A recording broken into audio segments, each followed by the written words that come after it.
Manchester City versus Bayer Leverkusen. Live, Champions League goal and score updates as Grimaldo opens scoring. Manchester City can make it 3 Champions League home wins from 3 tonight when they face Bayer Leverkusen. Manchester City can take another giant stride towards qualification for the next round of the Champions League tonight when they face Bayer Leverkusen at the Etihad. City have taken 10 points from their opening 4 European outings, and tonight they'll be looking to maintain their 100% home record in the competition this season. City beat Borussia Dortmund 4-1 in their previous Champions League game, and they're preparing to face Bundesliga opposition again tonight. Leverkusen had a poor start to the season and sacked former Manchester United boss Erik ten Hag in September. Results have picked up since then, and they've won 6 of their last 7 league games. They secured their first Champions League win of the season last time out against Benfica, though they were hammered 7-2 by Paris Saint-Germain 2 weeks earlier. In terms of the City team news, Mateo Kovacic is ruled out until February, while Rodri remains sidelined. Calvin Phillips was also missing from training on Monday. Academy stars Jadon Heskey and Jadel Katongo stepped up to train with the City first team at the City Football Academy. O'Reilly tries his luck from the edge of the box, but it is straight down the throat of Flecken.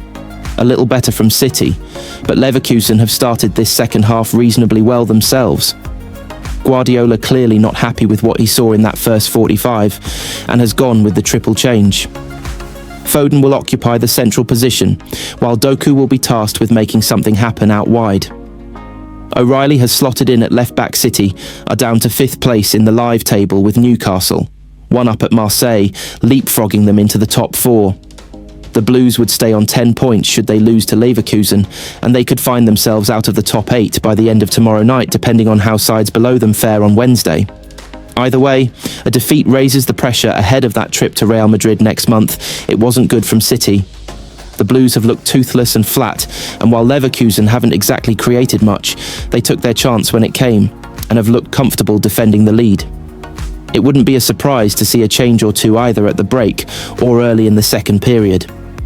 Guardiola's selection gamble has backfired so far, and he has 45 minutes to ensure it doesn't look that way at full time. Pep Guardiola hints at transfer frustration as £70 million rated star could start for Manchester City versus Leverkusen. Manchester City will look to get back to winning ways in the Champions League against Bayern Leverkusen this evening. City are growing frustrated with young talent Claudio Echeverri's loan spell at Bayer Leverkusen due to his lack of playing time since moving to the Bundesliga club. When questioned about a potential January recall, Guardiola indicated that the player's beautiful agent holds the key, suggesting an underlying annoyance about how the situation has unfolded. City defender Josko Gvardiol revealed that the previous season was the worst of his career. Gvardiol now feels the overall situation and atmosphere in the dressing room is much improved this season, allowing him to get more rest and focus on competing for titles. Guardiola said that he was embarrassed and ashamed after an incident where he grabbed a TV cameraman's headset following City's defeat to Newcastle. The manager promptly apologised on the pitch, explaining that the emotional outburst was driven by his intense desire to defend his team, and Club City will look to recover from their Premier League defeat to Newcastle tonight. Guardiola is expected to rotate his squad, with Savinho possible starting on the wing and John Stones coming in at right back. Hugo Viana faces early scrutiny as £70 million Manchester City call questioned Manchester City forward. Savinho failed to impress off the bench again at the weekend and needs to show more after an eye-opening summer. Tottenham's transfer interest in Savinho this summer arrived suddenly and unexpectedly. The winger had just returned home with his Manchester City teammates from their only pre-season friendly and were less than a week away from their Premier League opener when the news dropped that Savinho could be off. Tottenham wanted him, and, as ever, City would be open to a deal at the right price. That felt like a surprise to supporters, with the verdict very much still out after a first season at the club, where he hadn't really taken off, but hadn't arrived into the best situation either. The potential was clear, and had been in evidence again during the Club World Cup, where he was picked to play more than anyone else, but the goal returns weren't quite there yet. More eyebrows were raised at Savinho's actions during the few weeks where he was potentially on the move. He suddenly came down with an injury that wiped him out for the entirety of the transfer window, and posting images on social media with packed suitcases hardly gave the impression that he wanted to stay at the Etihad.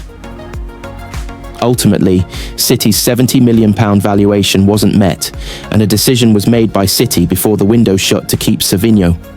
They then went one further and handed him a 6-year deal that ties him to the Etihad until 2031. If Savinho spoke on that announcement of the areas of his game he still felt needed to improve, Sporting Director Hugo Viana went above and beyond what was necessary.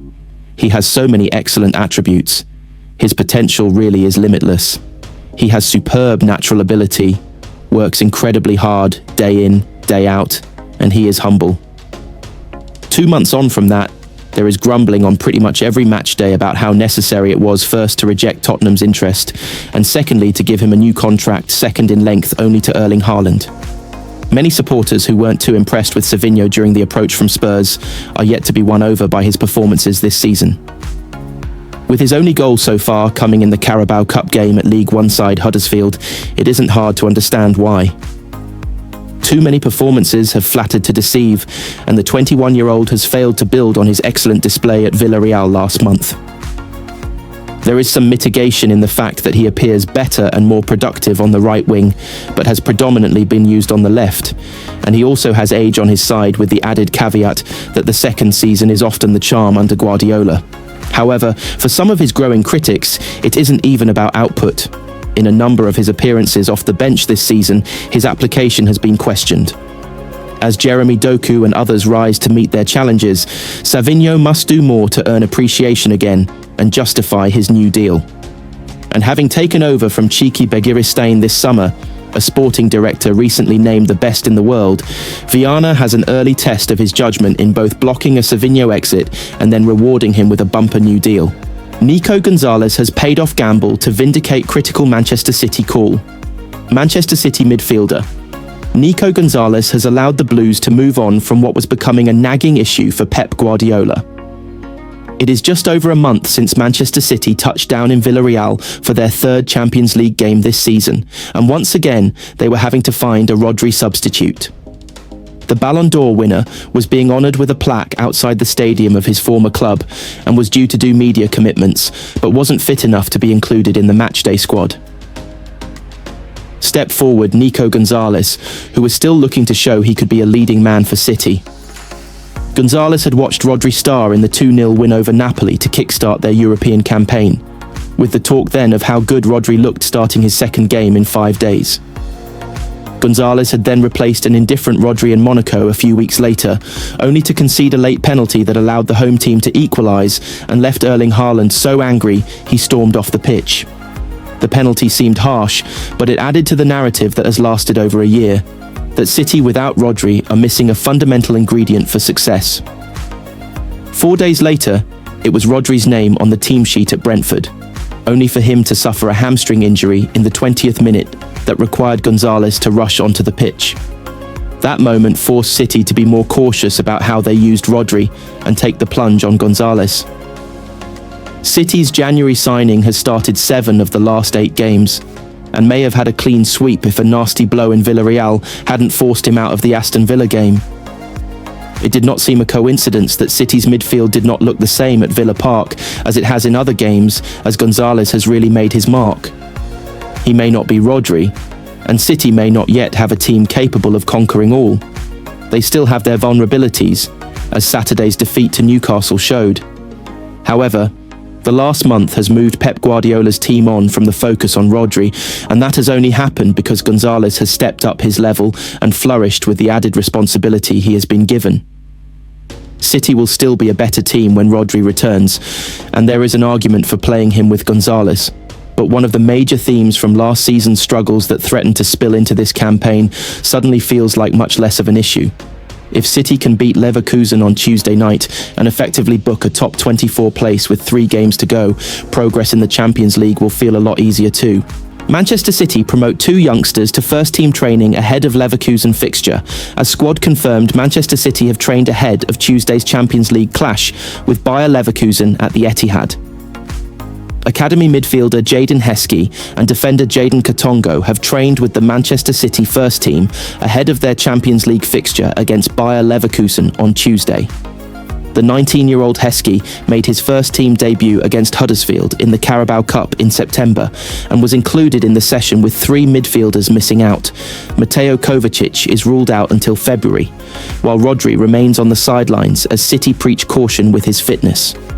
Calvin Phillips was also missing from training at the City Football Academy. Phillips isn't registered in the Champions League squad, but has been training. His absence meant Heskey was promoted. He is captained in the under-21s in Premier League 2 this season and has played every minute of that campaign under Ben Wilkinson. Katongo, 21, has featured in 3 Premier League 2 games this season and was promoted to first-team training, having been part of the under-21 squad recently. He is ineligible for UEFA Youth League games, with Wilkinson preparing an under-19 squad for that competition on Monday. Attacking midfielder Divine Mukasa also took part in training. Mukasa has played for the first team this season and was part of a 23-man squad ahead of the game against the Bundesliga side. Pep Guardiola offered a fresh update on Rodri's fitness at his press conference earlier on Monday that suggested the Spaniard might be out for a little longer yet. "Not long, not short, but not long," he said. "We're in the process that he will be back, and when he is back, we will wait a little bit more to make sure he's fine." Manchester City will head to Bayer 04 Leverkusen without